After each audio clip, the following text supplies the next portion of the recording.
Mark D'Amico, Celtics.com. When you look back at the 4 games of the series, it looked like you guys won in a bunch of different ways. How can that contribute to maybe your overall success moving forward in this postseason?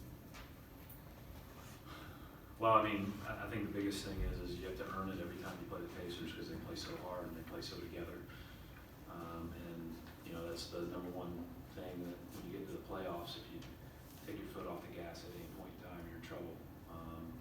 So, you know, I appreciate the fact that, you know, the way that our guys play, especially late in games, the way they execute it all the way through. But we can still get a little bit better in the middle of the game. And but we're happy to win this series. We thought it was going to be really tough coming in. And like I've said all along, they're a physical, tough team that I think plays basketball the right way. And yeah, I appreciate them for that.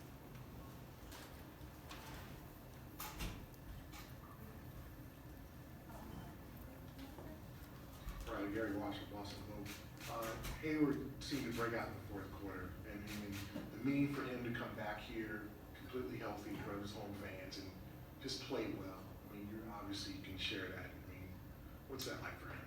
I mean, it's you know, he can better answer that, but it's been a long process to get back to where he probably feels as good as he does now, and we knew that going in. We said all year, 20, 40, 60, 80, every 20 games he's going to be a little bit better.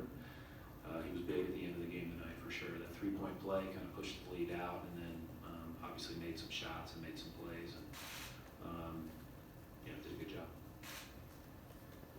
Coach Kevin Brockway, CMHI. Coach, 7 guys in double figures. How did that balance kind of help you tonight throughout the course of the game? Well, Al and Kyrie had really struggled from the field, and you know, we were down 2 at halftime. I think those guys were, you know, 3 or 14 or something like that combined. So you felt pretty good about our chances going in the second half. We just keep playing the right way, and we've got a lot of guys that can make plays and make plays for others. What the best part of the end of the game is that they were locked into Kyrie. They ran it, doubled him. They doubled him off picks. They were very focused on him, and he just kept getting rid of it to the next guy, and the next guy had to make the right read and play. The ball whipped around the way it's supposed to, and so that was really encouraging.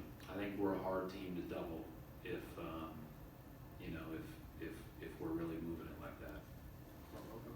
John Corrales, MSLive.com. Terry Rozier had a pretty good series, especially defensively. Yeah, really good. Can you just speak to what it meant to have him step up in the face of not having Marcus Smart? Yeah, he was really good today. But no, I think all year long, we all know, you watch him play in the playoffs enough, like he can go to a level physically and competitively that can be effective, especially this time of the year. And I'm really happy for him. I don't think he ever eclipsed 22 minutes or 23 minutes in the series ever, but every minute he played felt impactful. You know, we all know what he can do when he's given more opportunity. So for him to just stay the course all year and be ready for this time of the year to make a big difference is kudos to him. Coach Mark D'Amico, Celtics.com again. You talk about Terry's defense there, but overall, the team's defense was pretty strong through these 4 games. Where do you think you guys have progressed the most on that end over the last 1, 2, 3 weeks? Yeah, I thought today we weren't quite as good, Mark, but I thought that for the most part we've just been a little bit more technically sound.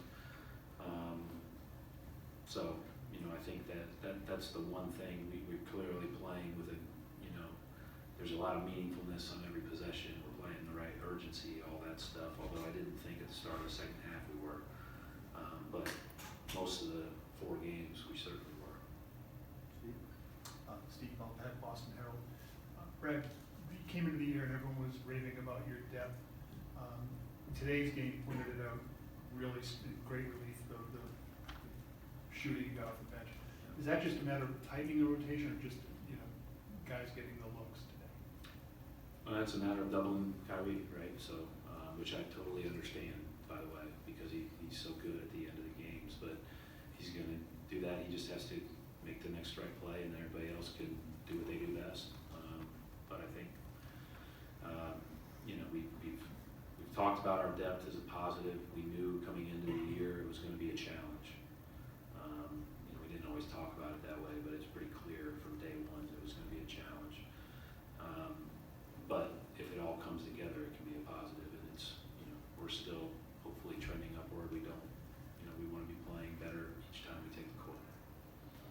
John Corrales, MassLive.com. Jason Tatum, 12 free throw attempts today. Beginning of the season, he took a lot of mid-range shots, wasn't getting to the free throw line. What do you see from him now in the playoffs as far as shot profile, aggressiveness? I thought that today he had a real look about him to get to the paint, get to the rim, get to the line. I think that there were other times where, he got guys off of him, and when he gets guys off of him and he goes with great pace into that pull-up, that's a good one. And then there are other times where guys really crowd him, and those are tougher. I thought today when guys really crowd him, he drove by him, and that's what you need to do, and then make the right play at the rim, which is easier said than done against these guys. Miles Turner, creates a lot of issues at the rim. Thank you, Coach. Thank you.